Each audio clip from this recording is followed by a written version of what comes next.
Hello friends, welcome to my playthrough of Crusader Kings 3, or as I'm calling it, Crusader Queens 3. Very clever. I am eating cookies, and this is talking while playing games, because those are three things that I really like to do.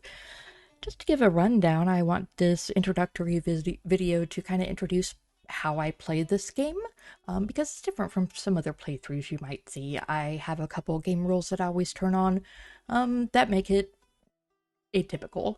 I always invert the gender because I prefer ladies everywhere. I make all the sexual orientations equally distributed because I like things gayer. Also, same-sex marriage is both accepted and a-okay by everybody because it's my fantasy world. I do have a bunch of mods downloaded that I'll have in the description. Some of these I haven't actually used before, so it'll be kind of new to me as well. I have about 300 hours on the game, but not all of them with these mods, so there'll be some new stuff for me. It won't be completely same old, same old. As I said, I do have several playthroughs under my belt, but I decided to go ahead and share this one on YouTube just for funsies to see what happens. For this one, I am playing as Countess Dorothy of Württemberg. I'm doing the 1066 start specifically so I could set her smack dab in the middle of the Holy Roman Empire. The 867 starting year does not have that empire yet, it's just Germany. And I specifically wanted her to be in the middle of this huge empire because, you see, Dorothy of Württemberg is actually a peasant. As you can see with the peasant leader fame trait. She is not a leader, but she is a peasant. Her past is mysterious. As you can see, she has no known parents or grandparents. That is just what happens when you make a custom character, but you know, we're gonna roll with it. And from my understanding, she was in Württemberg one day, just randomly appeared there as she does. And she noticed a dog that was about to get hit by a wagon, so she saved the dog. And that dog actually belonged to this little girl, Duchess Adelaide of Swabia, who is 8 years old. And she wanted to reward this peasant, so she gave her 2 counties that were putting her above her holding limit. So she needed to get rid of them. So now Dorothy is a countess, and she holds both Württemberg and Baden. And, you know, she actually thinks this is the start of something grand. She does have, I don't want to call them delusions, but she has aspirations of grandeur. She believes that she is on a path to become the Holy Roman Empress. So, that's kind of how I've set this character up.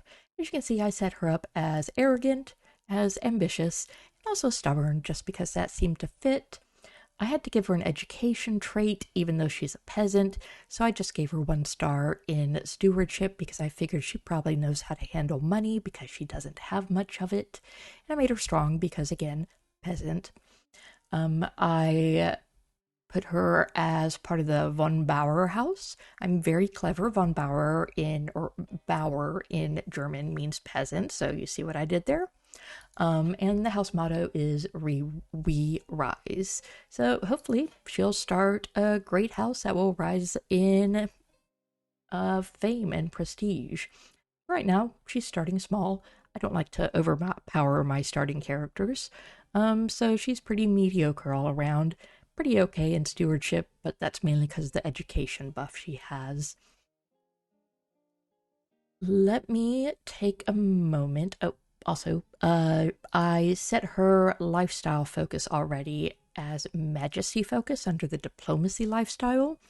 I know what you're thinking for people who have played the game. If you have a stewardship education, you get bonuses in the stewardship lifestyle, so that would make sense. And it would if I were playing in optimizing game sense. I'm role-playing, however, so Dorothy is interested now in building up prestige and in putting on the trappings of majesty. So that's kind of where her focus is right now. Maybe I'll change in the future, but not for right now. As for who Dorothy is, she is Catholic, as is pretty much everybody else in this area. I've never actually played as a Catholic before, so this is something a bit new to me. I think I did the Crusades once, maybe on my first playthrough. It was very confusing. So, we'll see what happens when that comes around. I am also Swabian, which is in fact the duchy that I reside in. Swabians are Central Germanic. Because I have the genders inverted, all the marshals are women only, so men are not allowed to fight. Because they're too out of control. Can't control themselves. And Swabians have mountain homes. They are industrious and they are parochial. And currently, I am the culture head because I have 2 counties, which apparently is more than any other Swabian. My fascination is arch saddle, but I'll probably change that because it's kind of a weird fascination for a peasant, maybe. But just to give you an idea as to where she is, this is her current realm. This is the duchy in which she lives, and she is going to promptly be working on trying to expand into the duchy at large. So what this means is that the Duchy of Swabia has 7 counties. Dorothy's going to collect 2 more of them and then try to usurp the duchy from this 8-year-old, which seems pretty straightforward. She's going up against an 8-year-old, but this 8-year-old, she is bossy and wrathful, so, could be a worthy adversary.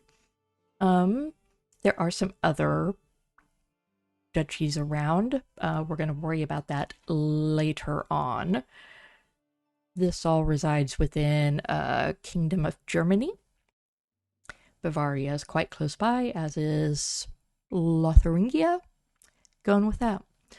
And then once we go up to the Empire, of course, this is all in the Holy Roman Empire, which is the big one right here in the middle. So that's pretty straightforward. Right now, when we're expanding to the rest of Swabia, we're not going to run into too much in the way of culture issues.